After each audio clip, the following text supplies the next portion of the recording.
Breach actually wrote an article about the teams that are eligible to be on Hard Knocks, but that they don't want to be on Hard Knocks. You can check that out on CBSSports.com. And I learned from Breach's article that there is a formula for the show, which I wasn't aware about. There is criteria. So you don't have to apply, right? If you have a first-year head coach. It's really more like the NFL knows they have to compel somebody to do this because teams don't want to do it. They want to be. It's very invasive, and it's been done for so many years. So there's you can be excluded with the factors you're about to mention. Yes. Yeah. Hold on here, Katie. Let Will cut you off again and let him play the uncle role. He's going to tell you everything that you need to know and you should know. Okay. Go ahead, Uncle Will. Yes. I was simply trying to point out that it's a compelling situation, not these teams are not volunteering. That's great. But okay, so I will say you do not have to be involved, or you don't have to be, I don't know, I guess it's volunteering, but not. Okay, if you have a first-year head coach in place, if you had a playoff berth in the past 2 seasons, or you have appeared on Hard Knocks over the past 10 years, which leaves us 4 teams: the Jets, the Bears, the Saints, and the Commanders. Now go, Will. Well, yeah. I mean, so anybody, for instance, the Patriots, they would love to just stick it to Belichick and make him be on there, but he made the playoffs in the last 2 years. The Broncos would be an interesting team, but they have a new coach in Sean Payton. So they could say, hey, we'd like to do it. Sean Payton's not going to do that more than likely, right? That's the thing. It's any team can say we'd like to do it, but you can't be asked by the NFL to do it. And if you meet any of those 3 criteria. So with that in mind, hey, congratulations, Jets. You're going to be on Hard Knocks because you have Aaron Rodgers this year and you have 6 primetime games and you don't have any reason to get out of doing Hard Knocks. And you can say, we don't want to do it. We don't want to do it. All you want, you're getting a goddamn snack. Okay. You sound like Spelling. Don't you remember the famous Rex Ryan Hard Knocks line? Hamburger. I want French fries. You'll have nothing and like it. All right. Caddyshack for the young people in the room. God, what a great movie. Anyway, when I look at Hard Knocks, I kind of wonder how much longer it's going to exist. Mm-hmm. Mm-hmm. There's so much access to players and teams, whether it's through their own kind of, I guess, digital staff, whether it's through other things that are kind of out there now, right? Doesn't Prime have a season follow? In-season Hard Knocks? Yeah. It kind of takes away then from the training camp element of it. And I also feel like for whatever reason, there's just less of an intrigue about the moment of cuts and who's going to make it and who's not. And I think the NFL has even gotten a little more sensitive about some of that, where they're not even showing as much of the emotion that comes along with it. And I think the other thing that becomes hard is I'll tell you the only time I guess I shouldn't say the only time, the first time, and it was one of the only times I ever got cut. I got a call. I wasn't even there. So I'm not even sure how that would have worked through Hard Knocks because we were already away. We had left. We had taken our break while they're, making the cuts and so forth. And I wasn't expecting to get a cut. So when I got the call, it was pretty surprising. But I'm not even sure how you produce good content out of that, because you don't get the in-office sit down, hey, we feel like you did a really great job, all that stuff. And the player's like, no, please don't. This is my dream. I got to hold on to this. And they're like, well, we just can't. Maybe there's a chance we'll sign you back to the practice squad. And please don't let me go. And then you're trying to rip the playbook from him. And he's holding on to the playbook. And you go, you can't have it. It's mine. But whatever. And so you can kind of picture that dramatic scene. You don't really get that anymore. And hell, some of the times they'll probably just text them. Are you sad that you missed your opportunity to be like, no, coach, that's my playbook? No, honestly, getting released, it's a weird thing. At that point in time in my life, I was almost 30, and it was the first time I'd ever been fired before from any job. Was it? It was with Seattle Seahawks. It was with Pete Carroll and John Schneider. And I'll say this much about that whole experience. The prior year, we had a bad season in Kansas City. We had some tragic events take place. I was honestly in a terrible mental headspace about the game, about the NFL, all of that. And the irony, and this is maybe just a life lesson that I took from this, was one of the people that was an enemy, right? One of my biggest rivals. You could even say I probably hated. Oh, Pete Carroll. Pete Carroll. Yeah.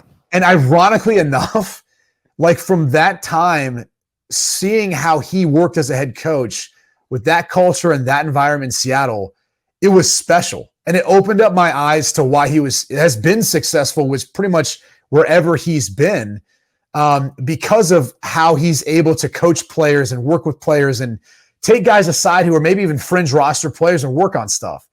He was just such a motivating, positive influence that it really changed my perspective on the game of football and what it meant to be in the NFL. It was fun. Like, he made football fun again. Wow.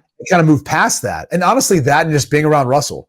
Like, I really enjoyed my time getting to know Russell, working with Russell, kind of pushing each other, competing, all that, talking ball, talking life. All that was awesome. And then our quarterback coach there, Tater Smith's the best. Tater, yeah, he's not there anymore, but him, Dave Canales, Dave, who's now the OC with the Bucks, they had such an awesome staff. Like, it was one of the most, I mean, Dan Quinn, our D coordinator that year, I sat down with him and he kind of broke down his defense. I'm like, hey, how do you attack empty? Take me through this. He set aside time to work with a guy who's going to be a backup quarterback at best to talk through how he went about attacking empties, like what his defensive philosophy was.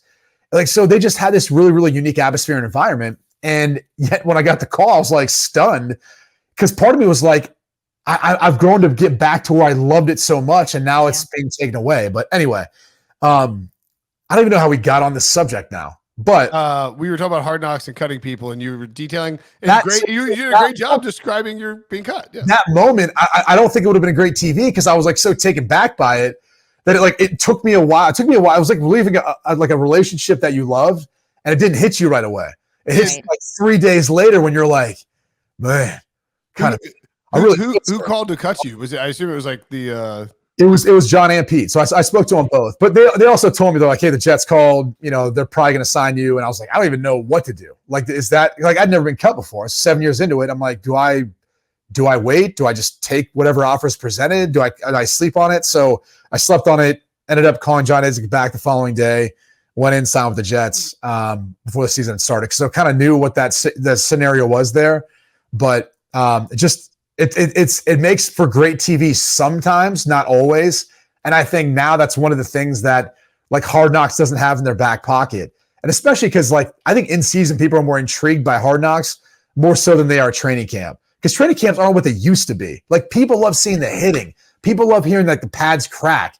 You don't get it as much. You don't have like the 2-a-days, 1-a-days, 2-a-days, 1-a-days, all the things you used to have. So it's just kind of a lesser version of what it used to be.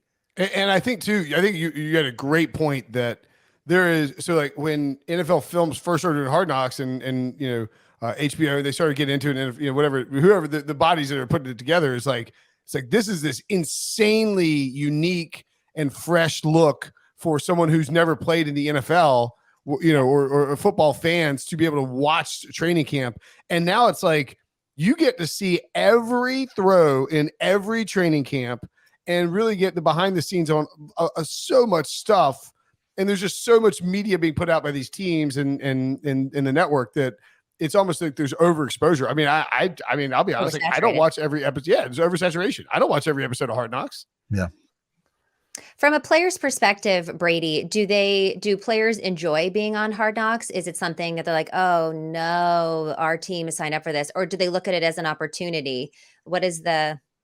I mean, I'll put it this way. So I was never on it. I know some guys who were.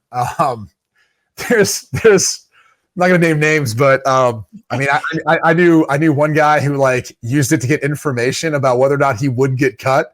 He was able to befriend some of the behind the scenes folks there at HBO. So awesome. That helped give him some inside information and what was being edited out that not everyone was seeing. So some players like it for that reason. Some players like it because they can kind of build a following and a little bit of a brand out of it.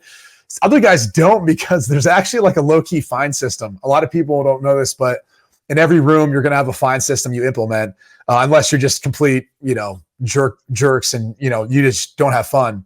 And you have various things that you put up for it. Trust me, if you're on Hard Knocks, there is a bajillion different types of fines that you can get. Wow. And it can get pretty pricey for you. And so some of the players probably wouldn't want to be on it just because they don't want to have to pay a lot of the fines that would come along with it. So are you saying like saying like doofy stuff on, like, if it's like, if you're like Like certain phrases you say, certain things you do. Not. We're not talking like practice stuff. Like let's say, for example, they're in a film room and you're watching it, and the coach is like, "Hey, Will, why'd you do this?" And you're like, "Well, coach, I let's see, what are you playing? Linebacker, okay?" You're like, "Well, I saw kind of the guard and white knuckles, and I knew he was going to end up, kind of pulling over to the left side. So then I kind of saw an opening. I filled right away, made the play. Good job, Will. Good job. That's a fine, okay?" Because I'm like sucking up to the coach or whatever. Yeah, well, not to the coach, but like more yourself, and like I'm like, yeah. I saw this is exactly what I did, coach. I know what I'm doing. Yeah, look great. I'm great. Exactly. I'm not saying the exact phrase that I've heard people use for what that fine is, but it's a pretty hefty fine anytime you compliment yourself on national television or for everyone to see. Does it start with a J? Wait, they fine you for complimenting yourself on television? Yes, Katie. I know this may be hard to understand, but it's all fun and games. It usually goes towards like an end of the year trip or party or something like that. Okay. But yes, it's a tough crowd, tough environment. All right. Like anytime that like you draw attention to yourself, a lot of fines come along with that too, in whatever way that may be. Anytime you throw, like if you're an offensive lineman, and let's say, for example, let's say like someone jumped off sides, and they always blame the quarterback, all 5 of the offensive linemen. So like it's not if you happen to blame like, well, you mean a false start? You mean a false start? Yeah, false start. You said jumped off sides, but oh, sorry, false start. Well, it's basic football terminology. Right. Glad you could educate. Okay, then you finish the rest of the story. Well, tell me about the fine room in the NFL. Okay, wait, what about in post? You had that one with remember when you got in your fraternity? What you guys had to do to get in? I was a linebacker. I saw white knuckles and I ran for a gap. Don't you remember? No. But so everyone. But in other words, if you're the offensive lineman and you like try to pin it on somebody else, you're getting fined, right? Oh yeah, I mean that's probably one of the heaviest ones too. Yeah, you have to go along with the entire group. So, what was the best quarterback room fine you ever saw? Yes. Biggest fine you had? Biggest fine I had, I don't know. I usually didn't get fined too often. Like if you just try to stay quiet, add value when you can, and not really say much in the quarterback room. It all depends. Like it depends on like who's the older veteran and how they operate. Gosh, we used to. I mean, quarterbacks is not like you don't have a ton of fines because usually you get fined by like the offensive line or the tight ends or the wide receivers because you'll go in their room for something and then you don't know what their fine system is, then you get fined for something. we have like on Fridays you'd play like some sort of football golf. So you'd go like throw at different targets, or you'd have like a punt and then you'd get a throw to be able to get to a target. You had to obviously use them however you'd use them. Or we create like a golf course out of it. So you do that and you play for like a box of Pro V1s or something like that once a week. It's like, it's all fun. It just depends. Sounds like a frat. Yeah, the difference is the initiation to become part of it isn't quite the same. Well, yeah.